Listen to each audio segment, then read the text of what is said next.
Hey everybody, welcome to 10 Backward. I'm your host, Ron McAdams. And I'm James Rohling. And oh my gosh, James, let me ask you this. Here's an elevator pitch for you, okay? All right, hit me with it. All right, I got this script that I've been holding on to since like season 3 or something like that. And the idea is that, you know, we've got our sort of people, like the people we always see doing stuff around the Enterprise, the people that kind of run the show and that we really care about. Well, what if I had an idea that what we would do is we would just introduce a bunch of nobodies and we would follow them around occasionally on an episode? What do you think? Stop me right there. You had me at following them around. Oh man, that's so awesome. Hey, can we maybe wait until the series is almost wrapped before we go ahead and produce my script? So that way that, you know, it's just like a one-off idea and we never get to do anything else with it? Well, as long as someone dies. Okay. Can I make the person that dies someone that maybe we saw like a couple of seasons previously, but just far enough in the past that nobody immediately recognizes who they are? Of course, nobody remembers past episodes of this show anyway. Sweet. Well, then I think, sir, we have a deal. I'll go ahead and have my people call your people. We'll get it all straightened out. Hold on, Ron. I think there's a problem. Oh, what's that? I think you just described the episode Lower Decks. Oh my gosh. Is that the episode we're doing this week? Yeah. Sorry. Yeah. Oh boy. Your big blockbuster hit idea. I'm sorry, I'm very disappointed. Not only because my idea for an episode of Next Gen has already been done, but the fact that I was forced to watch the episode of Next Gen. Well, at least now no one can blame you for a bad idea. Oh my gosh, it's no such thing as a bad idea in a brainstorming session, but terrible ideas will lead to your emasculation. Yeah. Why are they doing this kind of episode this late in the final season?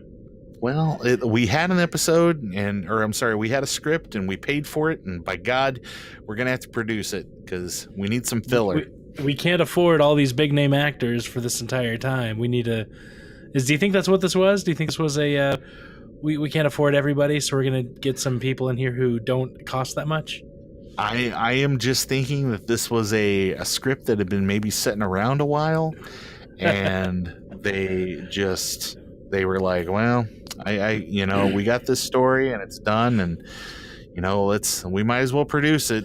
You never know, we might want some of these characters, we could spin them off to other series. Sort of. Maybe. So maybe 2 of them. Oh, yeah, maybe 2. But anyway, maybe. This one was just kind of nuts and kind of all over the place too. And I really wasn't sure who the main character was until like Act 4. Yeah, I was gonna say right towards the end they kind of make it where it's like, okay, we got all these threads, and we're introducing you, because we'll get into it, but it's kind of like only like one of the people in this little grouping is anybody we've really seen before, yeah, or care about. And even they are just like like there's potted plants on this show that have more lines. So, all right, do we want to launch into this? Sure. I can get this one started if you don't mind. Yeah, please. All right. So the crew is hanging out, and the crew meaning Counselor Troy and Commander Riker. They're hanging out at 10 Forward. Not to be confused with 10 Backward. They're hanging out at 10 Forward, discussing the upcoming crew evaluations, and they notice that there's an ensign named Sam Lavelle who's just watching them from wherever, like the other table that everybody's sitting at. He's sitting with his friends, their other ensigns, Sito, Jaxa, Nurse Alyssa Ogawa, who we've seen before, and a guy named Tarek. Is that how you say his name, Tarek? That's I almost said Romulan. That's the Vulcan guy, right? Yeah. Okay, so they are just they're talking about like, oh, what's going on, and we have to I believe it's Sito and Sam. They're both up for the same position, which is like working in ops.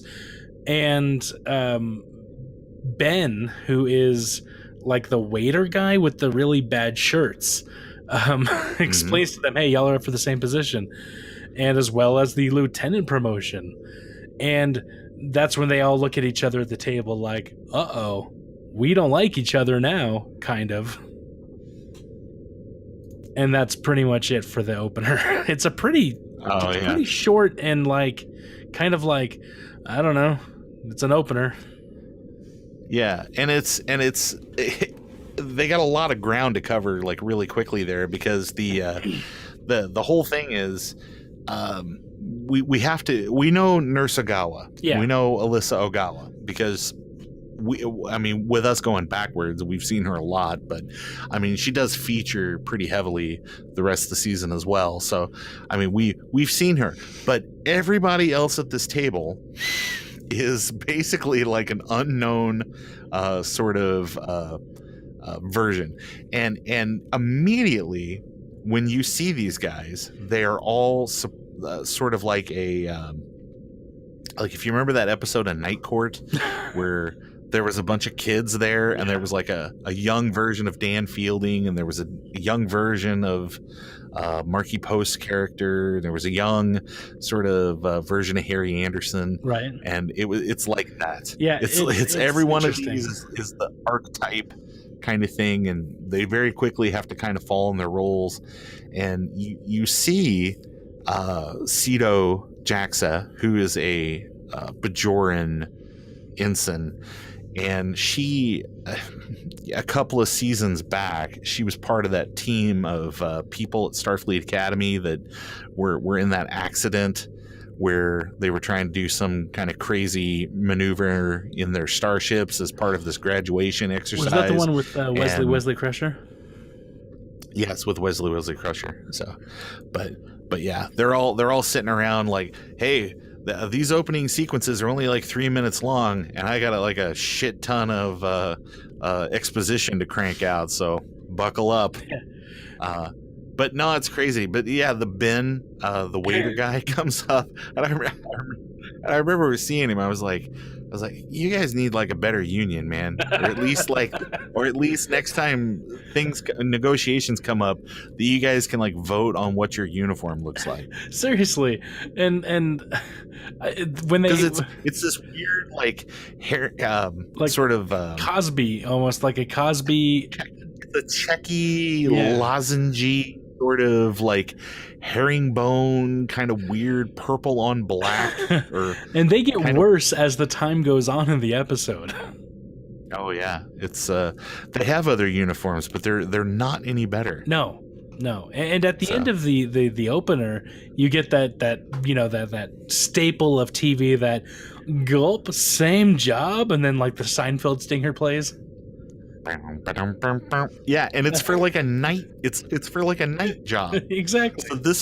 So these guys are vying to be like the Enterprise crew after everybody else goes to bed. But apparently, just Sito and Sam. Sam, right. Because Torek works in engineering, and Nurse Ogawa is not on security. She works in the sick bay. Yeah, and it's weird because the Romulan, or I keep saying a Romulan, it doesn't make a lot of sense that that these two would be like in competition with each other, because Sito is like operations, like she wears like a kind of gold. Is it gold? What color is it? It's like a mustard. Mustardy. Okay, wears like the yellowy kind of shirt, and the guy is like command, like he wears like a red. But he's going up for ops. Yeah, but he's going up for ops. Like he's like, hey, I want to be like a captain one day, but if I can sit here and check email, while somebody drives the ship, that'd be fine too. I'm like a young Riker. Better put me in ops. Yeah, it's weird.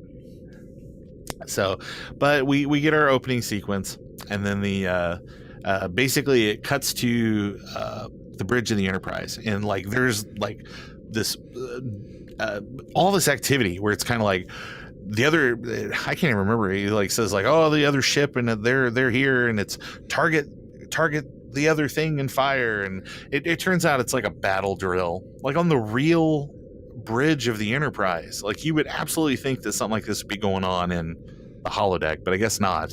It seems like it might be like a final test. Like we're gonna do this with all the officers on the live deck. I guess, but at the same time, it's like this is a place of work, man. You don't. I mean, McDonald's doesn't shut down to train employees. They stick them in a room with a card table and like some VHS tapes. They don't like say, okay, everybody off the grill. We're the 16-year-old kid. We're gonna put him in here, and he's gonna make Big Macs for the next 3 hours. Oh, okay? Don't crap where you eat. I get it. Yeah, so they're doing this big drill, and Lavelle and Saito, they're on the bridge, and Saito is tactical, and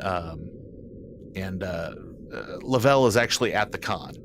So they're sitting there and they're doing all like whatever, and they're like, okay, well the test is over, and it cuts down to engineering, and Torek or whatever his name is, the Vulcan guy, is down there with LaForge. And it's funny because like the captain's like, well, go ahead and write a report, and he immediately turns to the ensign and he goes, yeah, you're going to be writing that. It's like, okay. So they go ahead and after the test is over, Riker is kind of giving Saito like some little pointers on her performance and things like that, and says some things, and basically she's kind of like, it's all like a garsh kind of thing. Like maybe she's a little smitten that he's taken interest in her and things like that. So, but anyway, Lavelle is sitting at the con, and Riker comes up and gives him some advice as well, and he's like, aye, and he immediately like corrects him. He's like, hey, you only get to say it once, man. It's cool. You're like, he's you're really just overdoing like a grumbly ass at the same time. Like, what took you so long? Yeah, hover the target. You only say I once. Grumble. Right. Oh yeah, that's right. Because he's like, if you kind of like get it in the reticle or something like that, and then before you actually fire, just kind of let it float, and then you can fire. You can do it quicker or something like that. They don't teach that at the academy. You gotta come out here on this ship full of like families to learn that kind of stuff. Like, I don't know what backcountry type of ship you started out on, but this is the Enterprise. Right. So don't make me get out the manual steering column. So the Picard kind of strolls out of his ready room, and he's like, hey, everybody, we're going to go to this other whatever system, and it's right near Cardassian space, and we got to get there, hit it, maximum warp, let's get there. Okay. So all of the senior officers go back to the observation lounge, and they're going to talk about these new orders. But we're stuck looking at B Squad. So Saito is like, hey, go ahead and sit down there at ops. You'll be okay, because we're just going to be in the next room. If there's an emergency, just, talk to us on the baby monitor.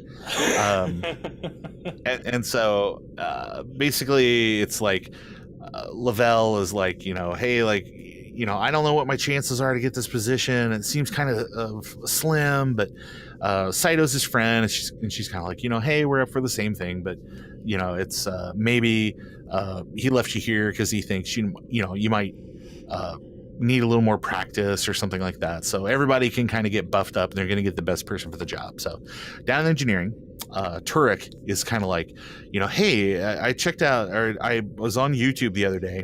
I watched this video of this guy who says if we just put like some Diet Coke and Mentos in the warp engine, that it'll make more fast making.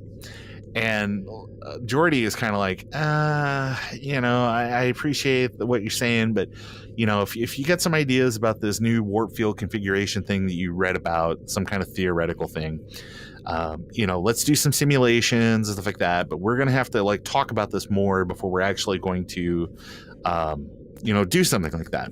But there's like this difference. Like if you're a Trek fan, you understand the Vulcans are very like just no nonsense. Like if I think something, I'm not going to take into account your feelings or, even like rank and things like that. The Vulcans are just kind of like very super straightforward, and it's just like, hey, I see this thing and I'm going to bring it to your attention. But humans are all kind of like, a little irritated by that, because that's just the trope in Trek. And so he's like, hey, we'll talk about this sometime. And the guy's like, well, when? And he goes, nah, I'll get back to you on that. So you can already kind of see that everybody is, definitely green and not very experienced. But so we cut down to sick bay, and Dr. Crusher's down there talking to Nurse Agawa, and she's like, hey, I'm, this is the only one that's just kind of like, hey, I'm recommending you to be, promoted to lieutenant, the same rank that Worf has been at for 7 years. She's I know you've been on the Enterprise 6 months, but you're going to be a lieutenant too. She's like, oh my gosh, it's so great.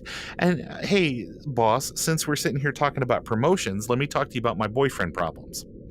And is like, do you think that he's like going to leave me? And it's just like this weird direction for these guys to go, but whatever. They're women, so they have to talk about men, I guess. Oh yeah, yeah. So the scene does not pass the Bechdel it's test. Classic 90s trope. Yeah. So she's like, oh no, you're overacting, everything is just fine. So later down in 10 forward, all the gang is back together, and they're sitting there, and they're having some drinks and things like that. And Saito is kind of like, she's kind of happy that Worf is like going to be her sponsor for trying to get that ops position. And but Lavelle is kind of like, oh, I don't think that Riker even likes me.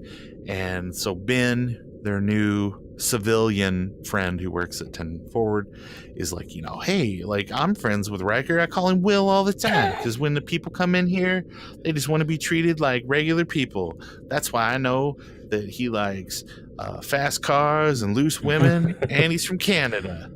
And so Lavelle, like, Riker comes in and sits at the bar. And so he's like, hey, I'm going to go over there and kind of make like some FaceTime. So he goes over there and he sits down at the bar, and he's like, hey, like, what are you drinking? And he's like, oh, some kind of ale, some kind of alien species ale. And he's like, oh yeah, that sounds great. I came here to get one of those too. And so the guy comes up, he's like, hey, what can I do for you? And he's like, hey, I'll have what I'm having. And so, so he's like, he's sitting there with 2 drinks, and he's trying to make conversation with Riker, and he's like, my grandfather was Canadian. And Riker's like, yeah, that's nice, because I'm from Alaska. And so here's the thing, it's the future, right? Why doesn't he just whip out a pad and see what his Facebook says? Yeah, I was gonna say, like, you couldn't look up his personnel file to see, like, you would just act on that. Like, my in is gonna be like where your grandparents are from. Like, I really want to impress Riker, but I don't want to look up his personnel file. I wonder if there's like a prescient type of waiter that I could talk to that can kind of tell me what's happening. Ben, thank God you're here. Oh my gosh, I know Guinan's got the night off, so maybe you can help me out, man. They called it shining. Yeah, I know Guinan just pulled two 12-hour shifts, man. So, if you can tell me anything about Riker, that'd be so great. Maybe about where his grandparents are from. Anything. You dummy! He's from Alaska, not Canada. Oh, that close. Missed it by that much. And so Lavelle is like really like embarrassed and stuff. And he's kind of like, well, I guess both places get a lot of snow. See you later, bro. And he takes off, and then basically they're like, okay, well, it cuts back to the main story where they're right at the Cardassian border, and the Enterprise is like kind of searching, trying to find this. They don't specifically say what, and they're kind of like, extend the sensors. Okay, well, there's an escape pod, but it's like just slightly out of our normal transporter range. And then we're in Act 2. Yeah, that scene was just painful. I mean, yeah, the whole thing's painful, man. It's true. So in Act 2, you have the pod's occupant was beamed to sickbay, and I guess there was some issue with trying to beam him down. Like, I guess Tarek was trying to be like, let me scan to see what type of people they are. And LaForge is like, no one asked you to do that, man. And so they nobody asked you to see what type of life signs they were. So they beam the whoever the person is, but before they get there, Crusher in sickbay tells Nurse Agawa she has to leave because, whatever. So Agawa goes out to the hallway and finds Sito standing there, and she's like, what's going on? And it's like, well, only senior officers can get past. And then Captain Picard arrives. Agawa beats it. He kind of stops, looks at Sito, and then just enters. And after seeing this, whatever this mysterious, person, object, whatever is in sickbay, Picard leaves and is like, "Hey, Sito, I need you to join me." And she follows him all the way to the ready room, and he's like, "I don't know if you're ready for this ops position.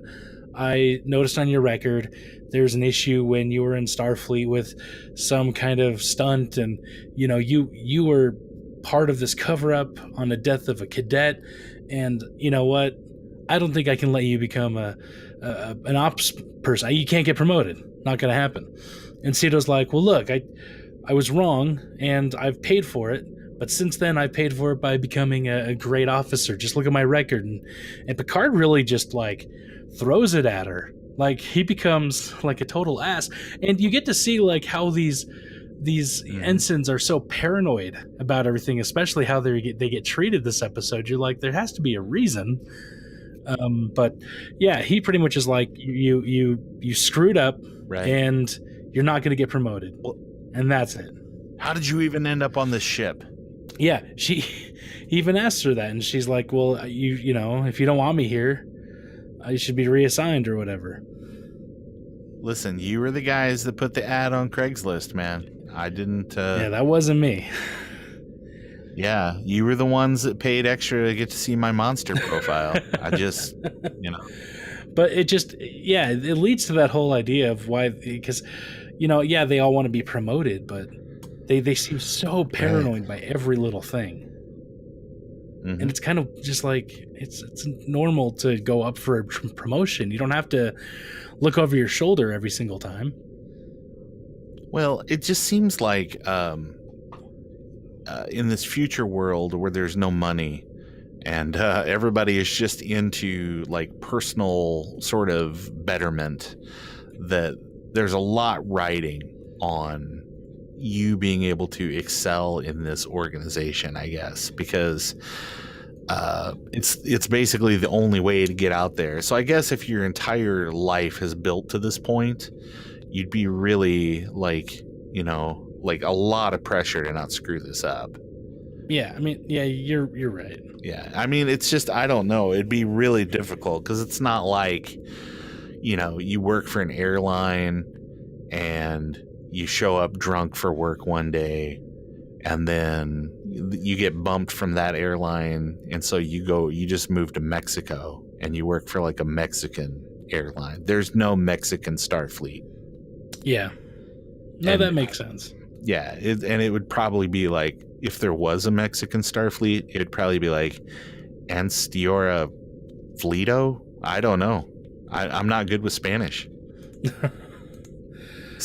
But that's it for Act 2. Yeah. She gets yelled at by Picard, and she looks like, she's just like, yeah. God. She's like a beat dog.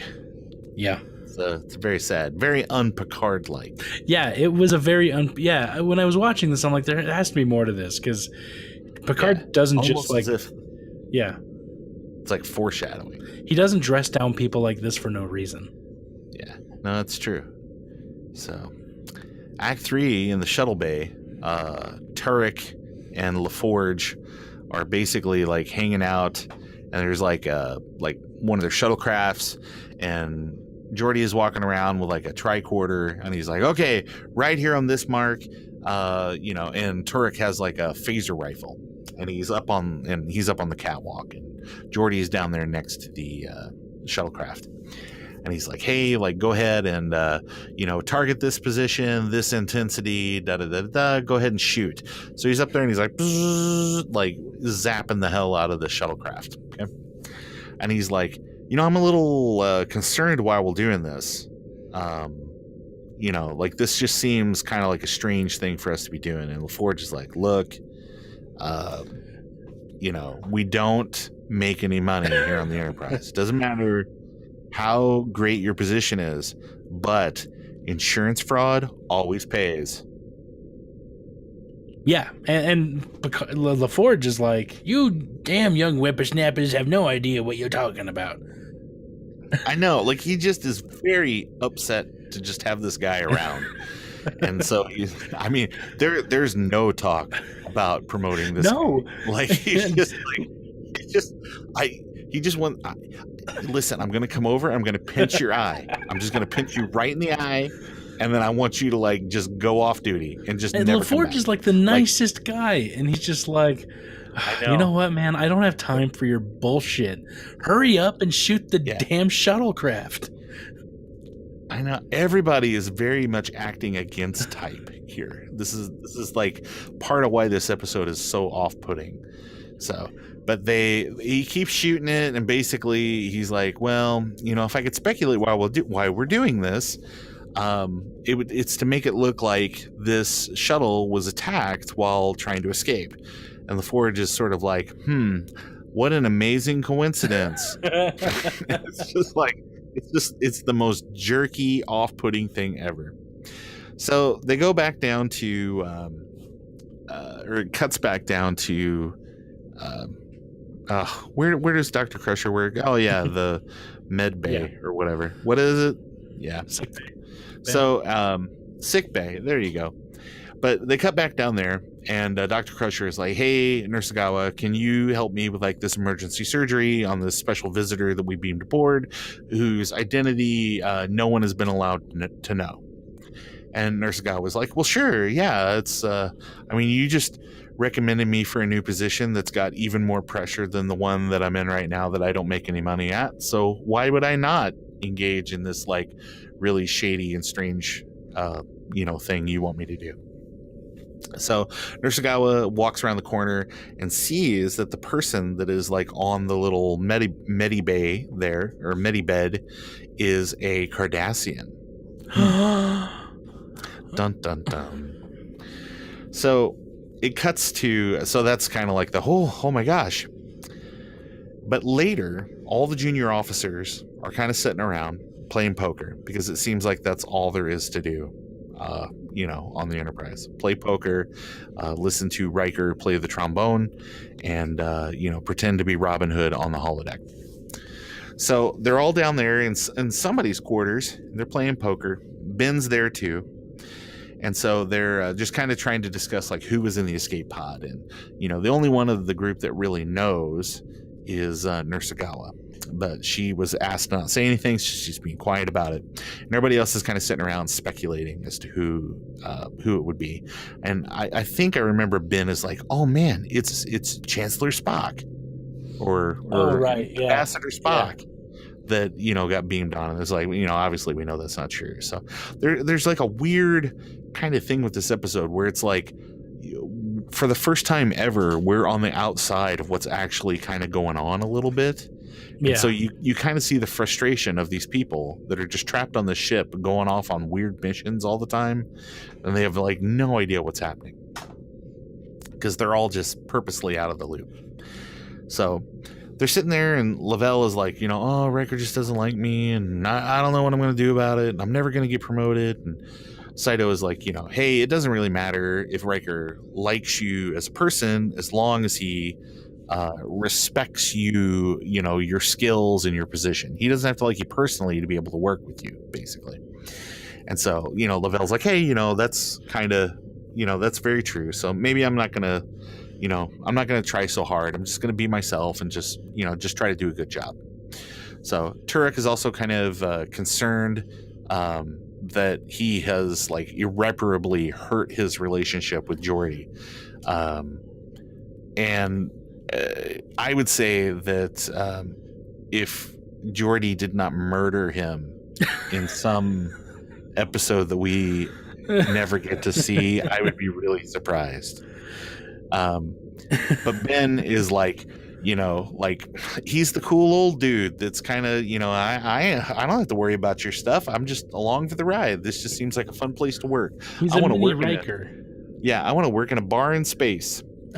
So he ends up wiping all the guys out. He takes all their money, and he's like, well, I'll go ahead and catch you guys later. So he takes all his winnings and leaves.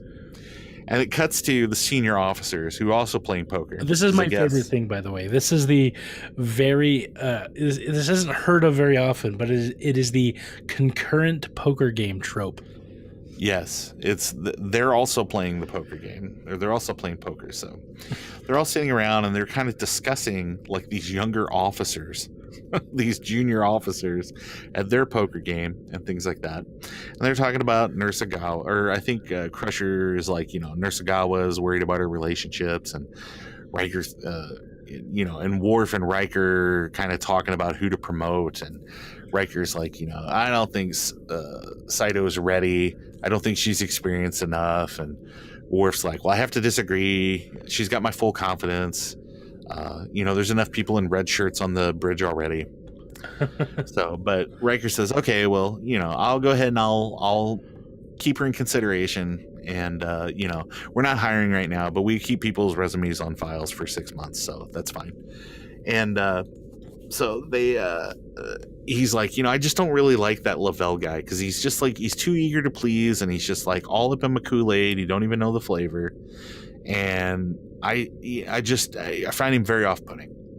So, but Troy kind of, like that's her thing. She's like, I remember a time when there was this young, upwardly, kind of, mobile guy who would go to like the officers' poker games on another ship, and he made a lot of mistakes and kind of made some little bonehead moves, and and that guy grew up to be William Riker. And he was like, wah, wah. Okay, I get the more like with a trombone.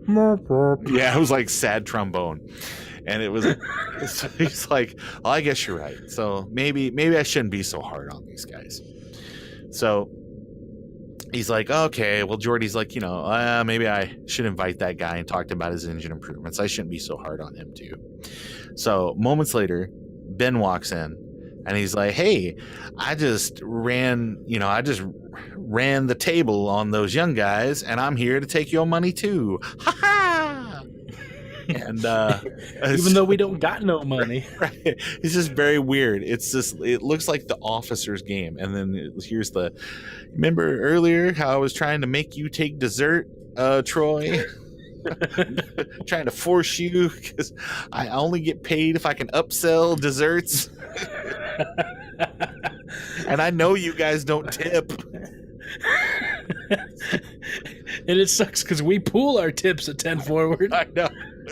It's so terrible. We pull our tips in a society that doesn't have money. It's awful. But for some reason, I'm never gonna. I had to buy this uniform. Oh, buy the uniform? Where did he buy it from? Chess King? Yeah, look at that design, dude. I know, it's just terrible. So, but that's the end of Act 3, man. Oh, we get into some fun stuff in Act 4. So God, I hope so. Saito is at Worf's Makbara class, and after the class is over, he says, "Hey, I think you're ready to move on to the next state advanced class, but you must pass a Giktal." And she's like, "What is that? And do I need to practice?" And he's like, "No, it has to be spontaneous. Here, I'm going to put this blindfold on you. The Giktal has begun." And he's like, "Defend my attack." And she gets beaten 3 times, gets bunked on the head a bit. And she stands up, takes the blindfold off, and is like, "Your test sucks, man." And Worf is like, "Congratulations, you passed the test." Like, oh, thanks. Yeah, it's like she's like, this is the future, man, but every copy of Zatoichi has been destroyed. I can't. There was nothing. There was no way I could prepare. If only they said the Kobayashi Maru was an impossible test and unfair, man, they would have passed so much sooner. I know. So yeah, she says this is an unfair test, and Worf is like, well, you passed the test because it takes bravery to confront an instructor or a superior on things you disagree with. I get that was the overall like idea. The test was unfair, and you had enough guts to say it. Yeah. So maybe next time you won't take as many bruises. You won't take as many punches. When you finally say it's not fair or something. So, yeah. So Cito's like, I get your advice. So she goes to Picard and says, look, it's not fair that you're treating me like this, and if you don't want me on the Enterprise, just kick me off the Enterprise. I'll go somewhere else. Mm-hmm. And he was like, great, I'm glad you did this, because I needed to make sure you had the chutzpah to stand up for this, because the next assignment I want to put you on is dangerous. Yes. And she's like, great, I'm into danger. And in sickbay, Nurse Agawa announces that she's engaged to her boyfriend. I can't remember what his name is. Oh God. Lieutenant Powell. Powell, yes. And that's like, oh, thank God he's into you, because we saw him hanging out with someone else and we thought he had a wandering eye. Mm-hmm. But that's the end of that story. Sure. Or is it, because we later find out that Nurse Agawa is pregnant? Yeah. Mm-hmm. So Cito is with and before, when Cito was hanging out with Picard, he says, well, if you want to know the next part of this mission, come to the officers lounge and we'll talk. So she does. She goes to the observation lounge, and Picard's there, Riker's there, Worf is there, along with a man named Joret Dahl, who's a military officer and a Cardassian, and he's also a Federation spy. Plus, he wrote that awesome Charlie and the Chocolate Factory book. No, that was his brother. Oh, that was Roald Dahl. I got it. Who knew that Roald Dahl was actually, no. With the abusive nature of the people in those books, you knew Roald Dahl was a Cardassian. He was the occupant of the escape pod that they had rescued down in sick bay. And Starfleet is like, we need to get you back to Cardassian space so we can continue to receive your like spy cables kind of thing. Yeah. And he's like, well, it'd be easier if I returned with like a prisoner, so it looked like I was so it looks like I'm some sort of like bounty hunter. And since Cito's a Bajoran, it makes perfect sense because of the wars between the two races. And so Cito's like, sure, I'll do it. I know how they treat their prisoners, but if it's she's pretty much like putting the duty before herself. Right. And Dahl after she leaves, Dahl is like, oh, I had no idea she'd be so young. And everybody else is like, yep, sucks to be her. Shots, everyone. It's really weird. Yeah. It's like, in this future time where we can give people surgery to make them look like other species, that we're just going to send this like green recruit off on this dangerous mission. Right. It's just so weird. So they take that shuttle that LaForge and Tarek damaged, and that shuttle is what they're going to take through the border. And the plan is for Cito to make it back to Federation space in an escape pod.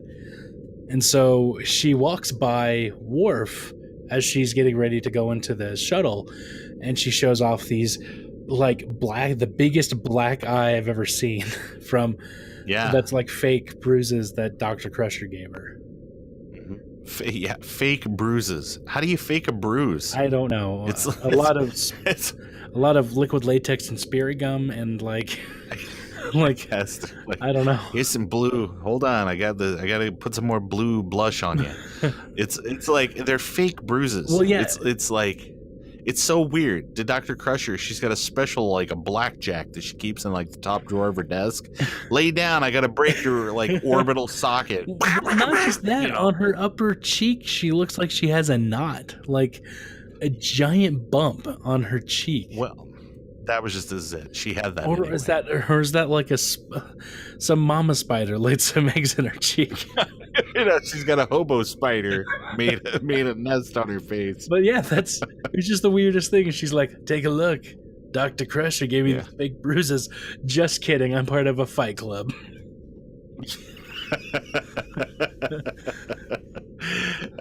I broke the first rule just now, but there's like thousands of other rules, so it's really hard Crap to and stay on Worf, top you were the of one it who all. told me about it in the beginning. Oh, shit. I know. So, but Act 5, and Saito is sort of like, doll, like, why do you do what you do for Starfleet? Because, you're just betraying your own people. And he's like, well, I'm sick of like all this like fighting that goes on, because basically you've got, because Gull in the Cardassian stuff is sort of like a captain or like a military rank of some sufficient level, because everybody wants to kind of get up to that level. I would say it's something like akin to like a captain, I guess. But anyway, they're very ambitious, and everybody's just trying to make a name for themselves, and so they take a lot of risks, and a lot of people die. And he thinks that what he does is worth it, because he's basically like weakening all this military stuff that's killing all of his countrymen. So he's like, if we can get to the point where they just give up on all these foolish sort of all this foolish fighting, that it'll finally bring peace to his homeworld. So she's like, hey, I'm kind of taken back that Cardassians kind of think like this. And he's just basically, I love my people, and I just don't want to see them destroyed by like their own hubris. And basically they're sitting there having this conversation. Yeah, because they're on the shuttlecraft at this point, and they're kind of like, they're going back to Cardassian space.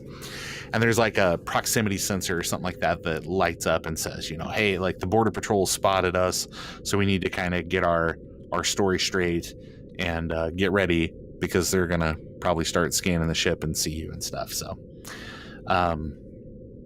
back in the Enterprise, Lavelle is kind of like, like, Saito's gone, we're really worried about her, because this is a dangerous mission that she's part of. And he realizes that the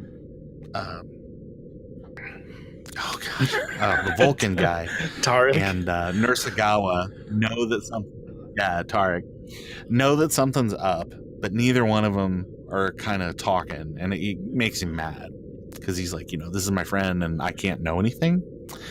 And Tarek kind of says, hey, we're Starfleet officers, and we've taken an oath that we said that we can't talk anything about it. So, the duty is to the mission and the safety of the ship. So, as a fellow officer, hopefully you can understand that we feel conflicted about this, but we're doing what's best, because this is kind of what we've been taught to do. And Lavelle's like, okay, I kind of understand. So it doesn't make me happy, because I just don't know what's happening with my friend, but at the same time, I we're all on the same page. So later on, some time passes, and basically it cuts to Lavelle. He's up on the bridge, and he's doing some long range scans, and but he doesn't. Or they were supposed to meet. Like Saito was supposed to come back, and they were like, hey, like, go ahead, and we're supposed to be looking for, or she was supposed to come back. Lavelle doesn't necessarily know this, because again, these guys are kind of in the dark about this mission. And so it's like, well, we've been waiting like 30 hours or something like that past the time that she was supposed to be back, is what Picard says kind of in a voiceover. And so Lavelle's on the bridge, and he's like being instructed to do these scans. And he's like, oh, I can't find anything. And they're like, oh yeah, well, you're supposed to be looking for an escape pod. And he's like, kind of narrow the field down, look for an escape pod. And he's kind of like, that could be like anything out here. There's inorganic matter and stuff like that out in this sector of space. So it could be like really anything. And he's like, okay, well, look for life signs. And he's like, okay, well, what kind of life signs? And he's like, okay, it's Bajoran life signs. So it's all kind of tumblers are falling into place for Lavelle. And he's like, am I looking for Saito? And Riker's kind of like, well, yes, you're looking for your friend, basically. And he's like, if we could just launch a probe or something like that, it would extend the range, and I'd be able to maybe find if this shuttlecraft is out there, but it's just like not in the right position or something. And so It's like, really, man, if you want to get promoted, you got to start reading these cues on your own. right. You don't need me spoon feeding you the damn plot. Right. And so he tells that to I think he tells it to Riker, that he's like, hey, like, if we could just shoot this probe out there, it'd be better. And Riker says to Picard, hey, we could do this and we'd get more range, but that's a treaty violation. And Picard's like, nope, just do it. It's like, okay. So they shoot this probe off and immediately find or basically it's like, hey, like there's a bunch of debris. We detected some stuff. There's a bunch of debris and it's inside Cardassian space and it's just right outside of anything we could beam in. And it's consistent with a Starfleet escape pod and it's been like destroyed. So Picard kind of goes to his ready room and sits down and he gets on you hear the sound you don't hear very often, which is like the little, because he's it's like the bosun's whistle. Yeah, or something. he's like talking to everybody, on a ship that has like several duty cycles. So there's people that were woke up in the middle of the night. There are couples making love that had to stop so that they could hear a death announcement. So Picard is like, hey, we intercepted a Cardassian, transmission. It says that there was like a Bajoran criminal or prisoner or something that was killed in an escape pod trying to escape back to Federation space. And it's like, Saito was killed, or I don't even think he names her. I think he just says that like a crew member was killed in the line of duty. And he's like, she was an excellent Starfleet officer and she showed great courage and she had strength of character and he knows that in death that like all of her friends are really going to mourn her. And you can see that even Picard is kind of shaken up by this. Like, I guess he, kind of respected her candor and stuff. That's why he chose her for the mission. And it you got moxie, kid. How do you feel about dying for your country? Right. How do you feel about dying for a job that doesn't pay anything and doesn't really get you anything?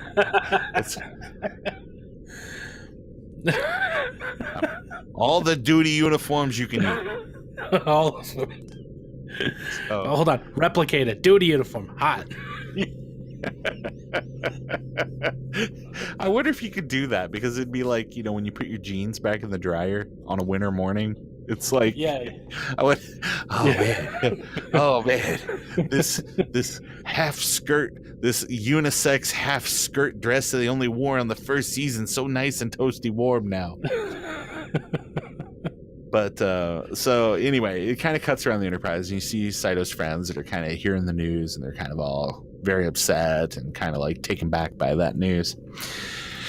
And so it cuts to some time has passed, like after everybody's off work, and Ogawa and Turek and Lavelle are all sitting in 10 forward and they're kind of sitting there like thinking about what happened. And Lavelle shows everybody that he got a rank pin that takes him to lieutenant. And basically he's like, I just feel guilty taking this promotion because I don't think I would have got it if Saito hadn't been killed. She'd have probably gotten the position. And Nursegawa was like, hey, like, you can't think like that, because whatever would have happened would have happened regardless. So you can't beat yourself up. But what you can do is you can honor her memory by being like the best Starfleet officer you can be in your new position. And it was like, that's very true. So Ogawa kind of takes the pip and puts it on his collar for him. And they kind of look across the room, and Worf is sitting over by himself, and you can see that he's kind of also feeling a little bit of a loss because of Saito being killed. He's also playing like fifth dimension chess by himself. He's sitting next to the 3D chessboard thing. I don't know. Was he actually touching the pieces? Was he playing it by himself? It was on the same table as he was sitting there. Like, I think he was playing himself. Oh, really? I don't know. But Ben sees him sitting over there by himself, and he walks over there and he's like, hey, I need to, I got to bust this table. I got a chess club coming in 15 minutes, man. You're gonna have to buy another drink. Or you're gonna have to leave. And Worf's like, again, our society does not have any money. he's like, look, man, I had to pay for this uniform. I am not going to be allowed to leave the ship until I pay off this uniform. Your entire society doesn't have any money. You don't leave tips. You guys are terrible tippers. So he's like, hey, you should go over and join these other guys because they're feeling the same thing you're feeling. And he's like, I just don't think it's appropriate for officers to sit with like the junior, a commanding officer to kind of sit with like these subordinates and things like that. But he's like, this is different. And Worf's kind of like, it is. And he gets up and he goes over and he sits down and they don't really talk or anything, but I can only assume what happened next is they all like really sat there and talked about like kind of memories of her, and they probably all drank too much. And then like the next morning, like Worf wakes up and he rolls over and Tarek is like laying in bed next to him. And then it's just like, I was hoping you named Tarek for that. And it's just like a whole new level of awkwardness, especially when they later that day found Tarek's body floating out in space, in open space. You know what I think is funny about that scene and about this whole episode is they wanted to like, I don't know why they made Worf the contact character for her, because they're like, oh, let's make the guy who has probably the least greatest social skills behind Data to go and sit with the grieving people. Right. Like, what would he do? Sit down. You are sad. I am sad too. Right. Like, that's what else would he offer? Yeah, he's literally the world's worst grief counselor. Like, it's where was Marina Sirtis, man? She couldn't come down there. Yeah, I think that scene would have been more powerful if that was Picard and not Worf. Probably so. Would have been somebody there to like kind of bridge and make it where it's like, hey, like we understand that sometimes you got to send people to death. Sometimes bad stuff happens, and we all the people left behind. But it's like the episode is like, it's tough to watch just because it's like, all these people are just kind of pale copies of all these other characters, and then they kill off the only kind of likable one. Yeah, and you're just kind of like, I wonder where they're going to go with this. And it turns out nowhere. It's the possibly Deep Space Nine. Yeah, it's like maybe we'll do some spinoffs with the other guys. Nope, sorry. And it's so weird because it's got like I'm a big Scrubs fan. Yeah. And it totally feels like that last season of Scrubs, where it's just like, here's a bunch of usurpers stuck in the middle of my show. It's like, what the hell are you guys? Oh man. So I just remember Ben. I remember like when he like ran up on those guys. For whatever reason, my young brain, they called him Ben, and I thought it was Ben Vereen. It's like what? What is Ben Vereen doing? And I was like, and the actors kind of favor. And remember, I was like, 13 or something like that. So right. I was like, what the hell is Ben Vereen doing on Star Trek? It's like we've already got Whoopi. Right. Do we need Ben Vereen? Maybe.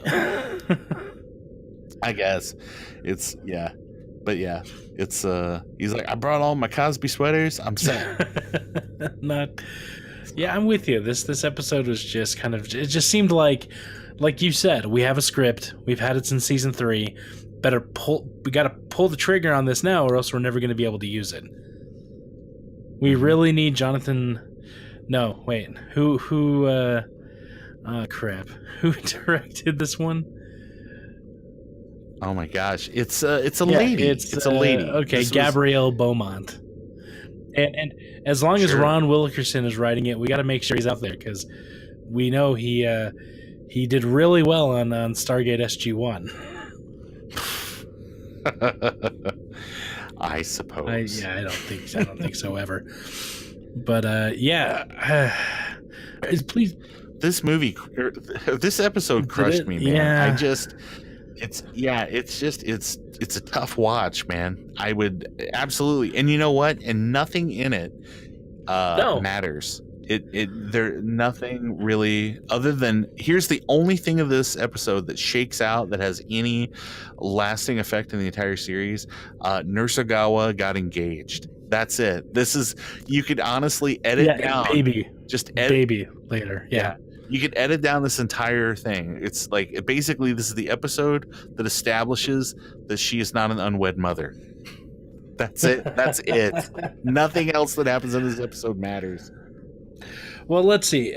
I wonder if the next episode we watch is going to be good. Oh, Jesus Christ. I hope it is. It's called Sub Rosa. No!